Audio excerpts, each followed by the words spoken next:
First, let us start with a quick show of hands. How many of you end your day on a screen? Maybe watching an entertainment video. And how many of you end your day by reading a book?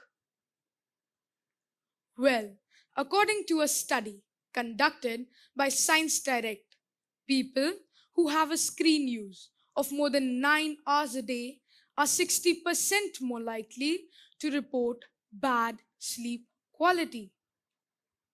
On the other hand, according to a study conducted by the National Institutes of Health, reading a book before bed can increase sleep quality by 42%.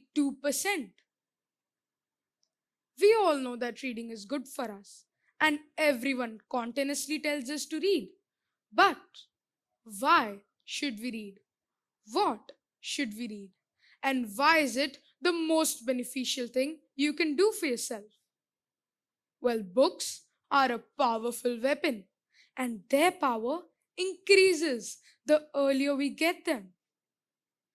Reading at an early age has benefits you couldn't even imagine.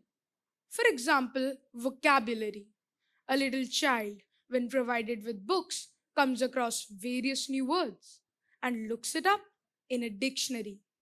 And when he does that multiple number of times with multiple words, the vocabulary of that child becomes phenomenal. But the real magic happens when the child is exposed to fiction as he starts getting creative, making his own worlds, stories, and epic adventures. An early reader also has large attention spans and increased focus required for reading. Another study conducted by the Sage Journals in 1980 to investigate the relation between cognitive synthesis abilities and reading abilities in young children. 40 kindergarten age children were taken in a cognitive synthesis task involving logographs, something like these.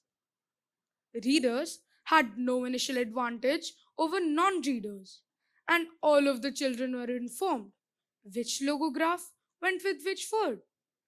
But there was a significant difference between the readers and the non readers in the ability to synthesize information. Readers were able to integrate logographs in arranged sentence form. This research is a proof that reading increases cognitive brain activity and gives an edge over non readers. Now, I have a few more questions for you. How many of you do not let their children play games or think that they are bad for them?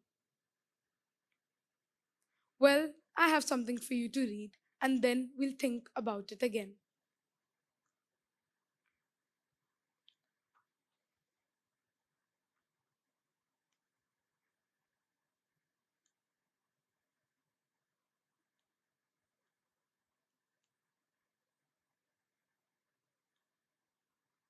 Now, hope you all have read.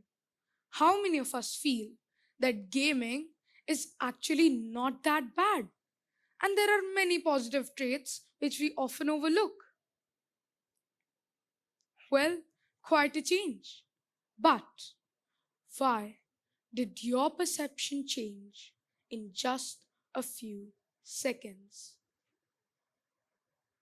This is the power or influence of the content you are reading. Because somewhere down the road, we are what we read. Because what we read affects our psychology, thought process, and evokes behavioral change. But the problem, not really the problem here, is that readers cannot usually link these changes to books. And thus, it becomes very important for us to be aware of these changes beforehand. And the easiest way to do that is to decide the right genre of books for you. Now, this has to be something very personal because I like to read fiction. Maybe you like to read horror, or that lady over there likes to read sci fi. We all are different and have our different likings. And any genre of book is right for us as long as it doesn't affect us for the worse. Now, let's take for instance that I give you the task of making something complicated, like a croissant. Let me tell what most of you will do.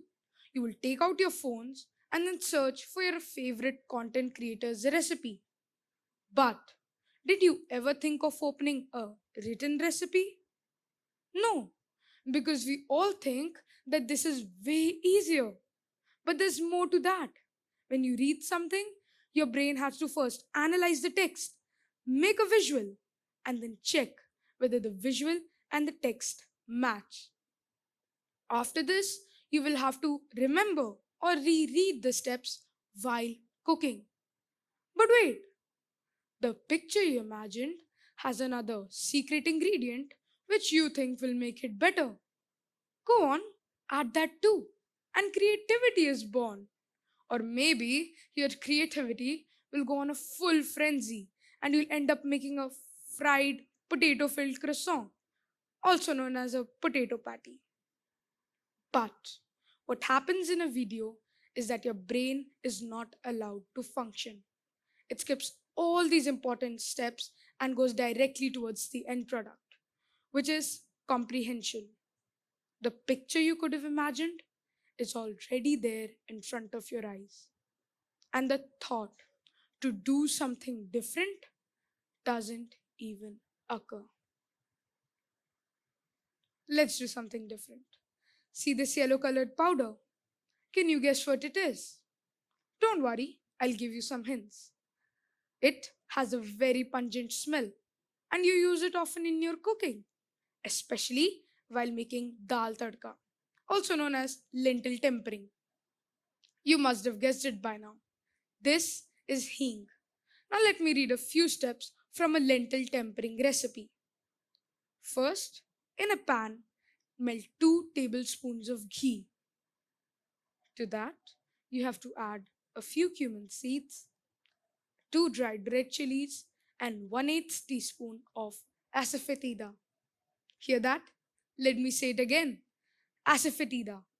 Now that you've heard it, like you would in a recipe, you might think that its spelling may be this, or this, or maybe even this. But I, who has read the recipe, knows exactly that asafoetida is spelt like this. So voila! By reading a recipe instead of watching it as you normally would, you not only have a delicious dal tadka ready, but also all the vocabulary that recipe possesses. Now, after hearing all this, you must be wanting to read, but must be wondering how to integrate reading into all of our busy schedule. Well, there's a very simple answer to that. According to the Russian psychologist Ivan Pavlov, if you do anything for 21 days straight, it'll become a habit of yours. And if you do it for 90 more days, it'll become a habit you just cannot skip. Another way in which you can bring reading around you is by gifting books. In my family, it's a practice to gift all of my friends books on their birthdays. But there's still one last question remaining. What is the right age to read books? Because there have been great people who were early readers, great people who were late readers, and also a few great people who were not readers at all.